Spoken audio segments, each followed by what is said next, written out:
Last month, I had landed in the ER with what I describe these days as an overreaction to a reaction of an over the counter medication.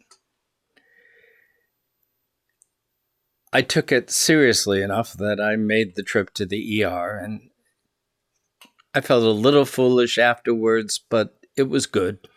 They did a battery of tests to rule out heart attack and stroke and found that I was in pretty decent health in both of those areas, and there was really nothing to be concerned about.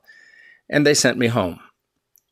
But they wanted me to follow up with my primary care physician, and so I did.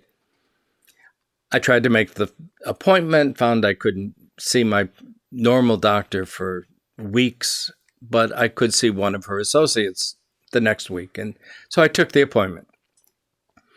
It turned out that the doctor on call was a dear friend of mine, and we'd known each other for years. It was great catching up with her. And she reviewed what had happened and looked at the test results and said, things look really good. And she said, but what concerns me is the blood work you had done back in the spring. Now, my primary physician had looked at it and raised a couple of red flags, but didn't seem terribly concerned. But this doctor was quite concerned about what she saw. And so we had a long conversation about what would happen if I didn't make some changes. And she began to review diet. She gave me a whole list of things that I should be eating and things I probably shouldn't be eating. She looked at my list of vitamins that I was taking, and she said, well, this one's kind of irrelevant. You should probably eliminate it. But I really want you to take this one. So she made some suggestions. And then she talked about possible medications that I might have to take down the road if I don't straighten out. I left feeling pretty good. Concerned enough that I stopped at Walmart and got all kinds of healthy foods and the new vitamins. And when I got home, I began to ponder what had just taken place and realized that I'd been down that road before.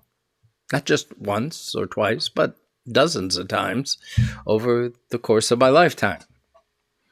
I changed diet and all kinds of things, but was always back in the same boat because I really wasn't willing to do the work that would change my lifestyle.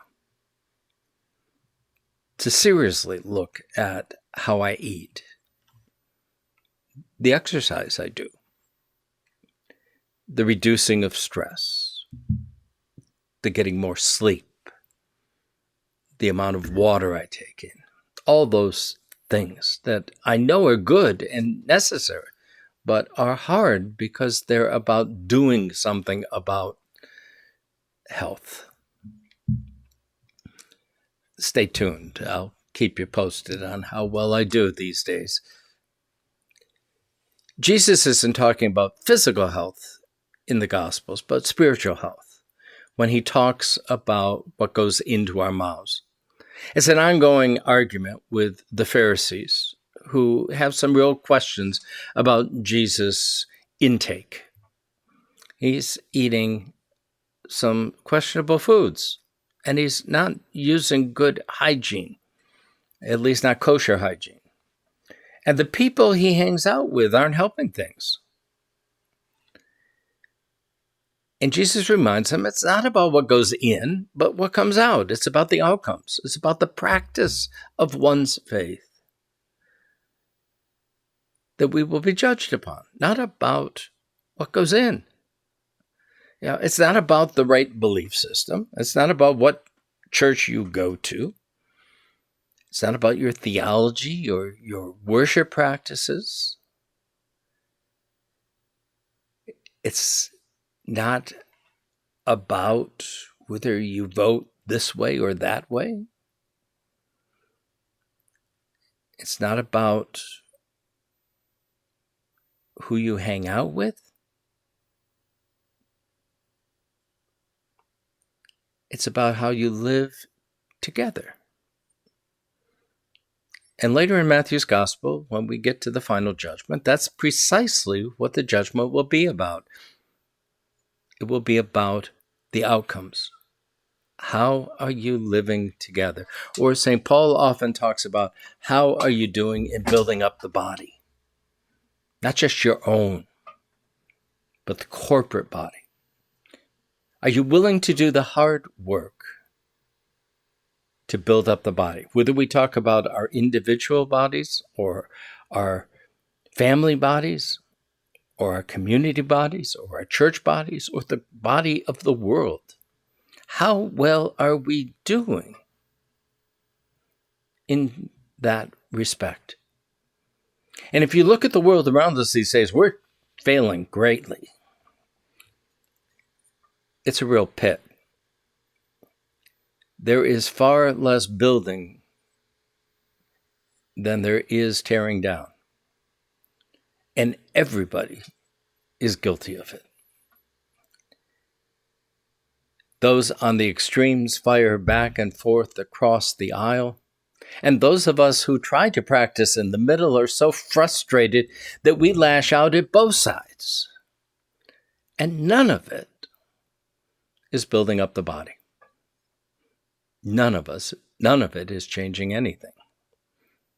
It's not even making us feel better. We are sick. Not by what we take in, but what we dish out. How do we practice life together? We know the rules. We know the law. We know the commandments. But how are we willing to practice those in our lives today? That is the true question. We do it in community. We do it together. And we do it slowly.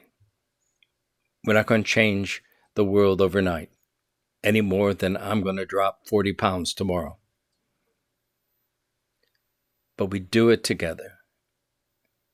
And we focus on the outcomes and the behaviors.